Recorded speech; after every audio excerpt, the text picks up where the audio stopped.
Hey, how's it going, everybody? This is my Alienware 15 review of the laptop. I've had it for a little over a month now. I figured it's time to give you guys a overview of the laptop, what I like, what I dislike, any recommendations. If anybody's on the fence, I hope that this video can help you guys. So let's get into it. Okay, so the monitor itself, I did not get the 4K monitor. This is the regular 1920 by 1080 Full HD IPS panel. It's a very nice monitor. It's 15.6 inches. It is quite smooth when I'm playing video games, so I definitely this is a plus, a big plus. So let's go down. As you can see here, the Alienware logo that does light up. That's a cool little thing. I mean, me personally, it doesn't affect me too much. I would like it to be a bit smaller, but what are you gonna do about it? Let's look over here, this panel side. So the Alienware 14 did not have this. It had the power button right here. These three notifications, like whether or not you have caps lock on and whatnot, they were over here, I believe. The power button was also there. Now the power button is an Alienware head, which is changed, and it's in the middle of the laptop. I don't know if you can see that in the middle top over here. Now the keys are pretty nice. They're very close together. It's very smooth. I don't know how well you guys can hear that, but it types very smoothly. I have no issues, no keys sticking or anything like that. I don't know how well you can see this. I'll turn off my lights. The LEDs, the lights, which is the backlit keys, which is pretty cool. As you can see, here you have a different color, here you have a different color, here, and here, as well as the trackpad. And let me close this on up. The slits on the laptop. Let me turn the lights back on. So the slits on the laptop have lights as well as the alien head. And the last part, these two slits, I guess you could say, right under the front grills, which are for the audio. The audio is located in the front. What else? Let's see, the trackpad is quite nice. I actually feel no issues. I don't know if you can notice this, but I'm doing, 1 second, with just two fingers, just scrolling down like that. I don't believe that was an option on the Alienware 14, or at least maybe you had to set it up. It is a nice little option to have for anybody that's gone from like Macs, which is something that I came from. I originally owned a MacBook, and that was a pretty nice switch, and it's cool to have that. Now going back to the keyboard, these are 5 programmable keys, so you can program these. I don't know their limitations. Personally, I don't have it set to anything at the moment because I don't really play any games that would need it, so that's personal preference. Maybe you are well, there's 6 keys actually. Maybe you're a gamer that plays, I don't know, Dota, and possibly Dota, I've heard many times before that it's nice to have programmable keys, maybe for shooters, FPS games. I'm not sure. That's just me. I don't need it, but it's a cool thing to have for any gamers that are constantly on the go. Moving on, let's look at this thing. So overall, let's just not close it, but just move it up. It's still a thick laptop. Please excuse that. That's just a pad for the fans. It came separately. I bought this. So the laptop is thinner than the Alienware 14, and it's a little wider because that was the 14 inches, the 15.6. It's wider. It's a little thinner. I think it's slightly lighter. Nothing too crazy, but I can feel it. Personally feels lighter to me. Due to the fact that it's more well distributed because it's a 15.6 inch laptop. The weight is distributed, while the 14 inch, it felt like it was concentrated in one area, and taking it to school you'd really feel it. And moving on back to the inside of the laptop. So this is like a nice little rubbery material that you can feel for your wrist to just rest on it, and it's very nice. I like the texture. The issue with it, I don't know how well you'll be able to see that. Maybe you can. There are smudges.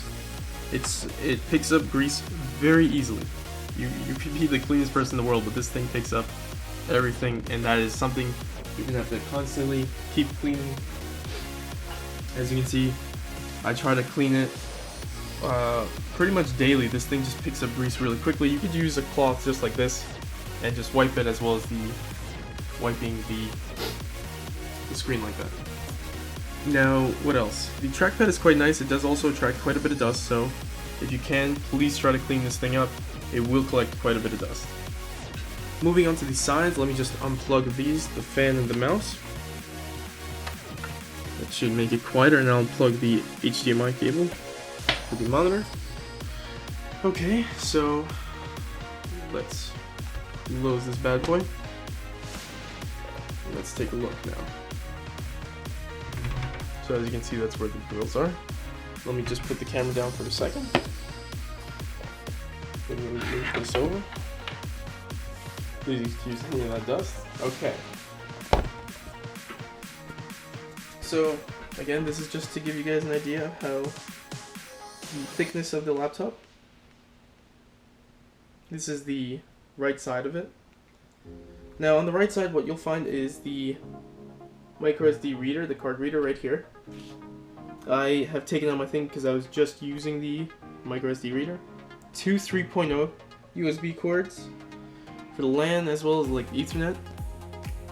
Now moving on to the back. Here's where the fans take out the heat. Right here, these two fans, these grills. Right here on the back is where you can find the HDMI cord.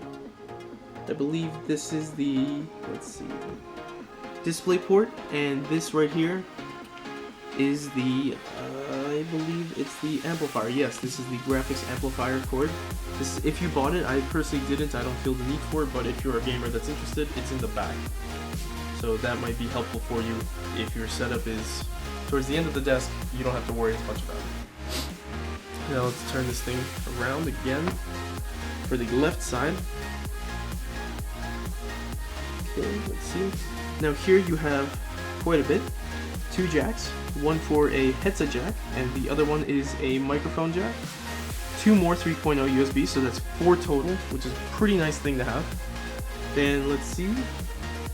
You also have the Noble lock, and you have the right here. This is where you plug in for your power.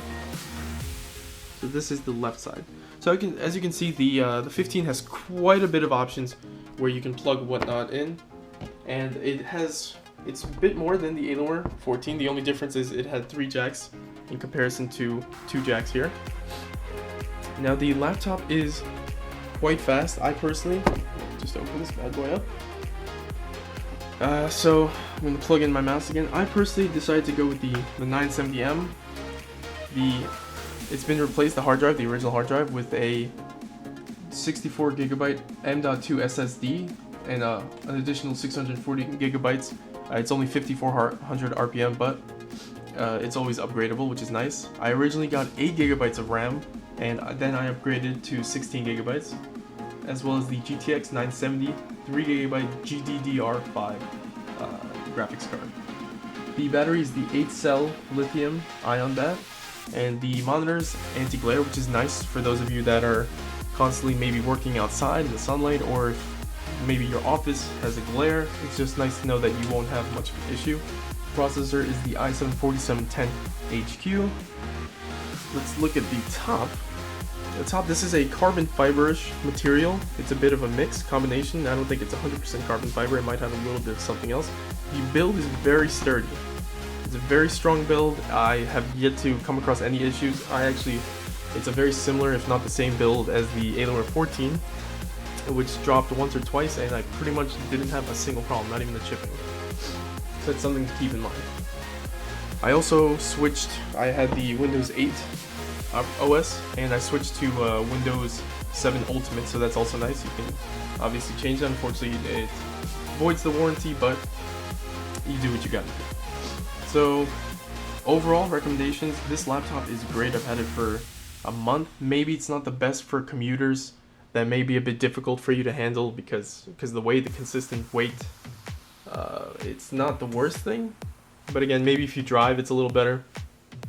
There are lighter laptops like the MSI GS60, which is about the same, I believe, measurements as the MacBook Pro Retina, if not just a little bit bigger. It's a lot lighter. It's around like 4-ish pounds. So again, it's up to you. I believe this thing is like 6 pounds, 7 pounds. The power brick, let me see if I can get that for you guys 1 second.